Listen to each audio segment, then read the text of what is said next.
C'est un serpent de mer qui, depuis plusieurs décennies maintenant, agite nombre de Bretons.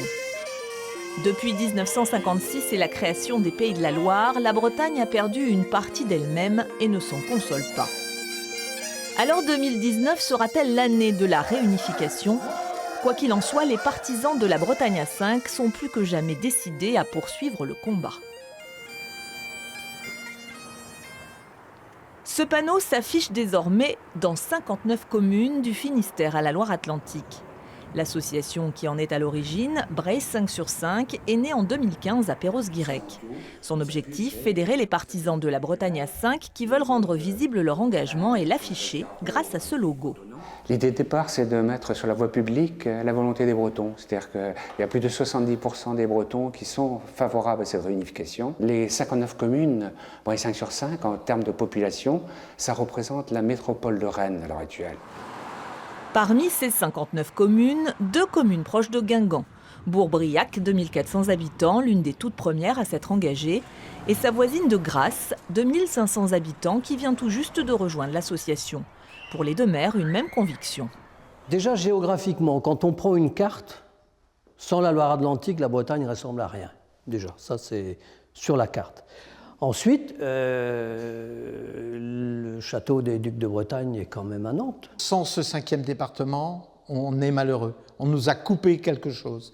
Je pense que Nantes, quand on parle de Nantes, on parle de la Bretagne. Donc c'est important pour nous que, justement, ce 5e département vienne en Bretagne avec le mot Bretagne derrière. À l'image de ces deux maires, nombre d'élus bretons sont favorables à la réunification et le Conseil régional de Bretagne a d'ailleurs adopté des motions en ce sens. Mais en Pays de la Loire, la question divise davantage. Depuis toujours, la région y est plutôt hostile. Quant au département de Loire-Atlantique, il a voté en décembre dernier contre le rattachement, tout en demandant à l'État d'organiser un référendum. Sur cette question des limites de nos frontières régionales, eh bien, je pense qu'il faut donner la responsabilité aux électeurs de choisir. Et pour cela, il n'y a qu'une seule solution, une et une seule, c'est le référendum. Il n'y a qu'un seul homme, au fond, en France, qui puisse aujourd'hui le décider. C'est le président de la République, et donc je lui adresse cette demande officiellement. Ewan Thébault est nantais et milite depuis le lycée pour la Bretagne à 5. Cette décision, il dit la comprendre, tout en la regrettant. Il a refusé de consulter les habitantes et les habitants parce qu'en fait, il savait qu'au bout, ce serait un cul-de-sac de toute manière, puisque la région de Pays de la Loire aurait mis son veto. C'est très dommage. Ça aurait pu permettre de décider un peu plus au niveau, au moins de sonder au niveau local, quoi, au niveau de la Bretagne. Donc aujourd'hui, la balle elle est renvoyée dans le camp de l'État. En fait, elle était dans le camp de l'État depuis très longtemps déjà. Et ce qu'il faut aujourd'hui, c'est continuer la lutte, continuer à réclamer ce droit démocratique en fait, de pouvoir décider ici en Bretagne.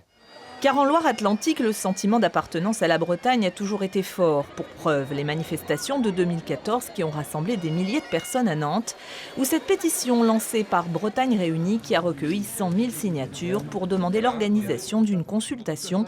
Mais en dépit de tout cela, rien n'a bougé.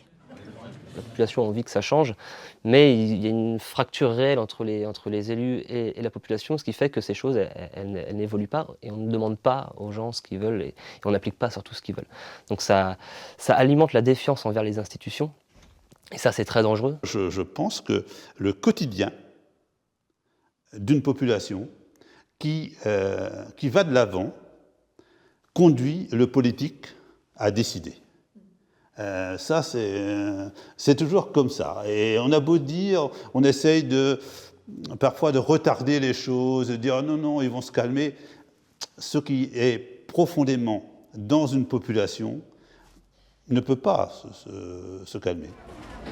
La loi de 2015 prévoyait qu'un département et 2 régions contiguës puissent demander au terme d'une procédure un peu complexe une modification des limites régionales.